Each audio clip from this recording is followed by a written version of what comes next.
Hi guys! Welcome back to my channel. So, napanood nyo na ba ang laro ng Chocomocho laban sa NLEX Pavilion? Ayan, player of the game, ang ating Boss D, Dina Wong. Diba? O, diba ang cute ni Boss D? At alam ko sa mga fans dyan ni Dina Wong na nanonood ng live, masayang masaya tayo sa 20 sets na Dina Wong na player of the game.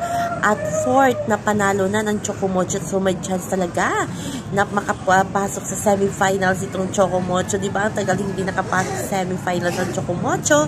Pero may chance na kasi nakapang-apat na panalo na sila. O, sana makapasok kasama ang Team Creamline, Team Ribisco. So, yan lang po guys ang ating update. Sa next na game, manalo uli ang Chocomocho at makapasok sila ng Team Creamline sa semifinals.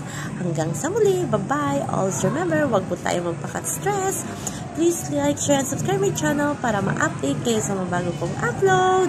Bye-bye!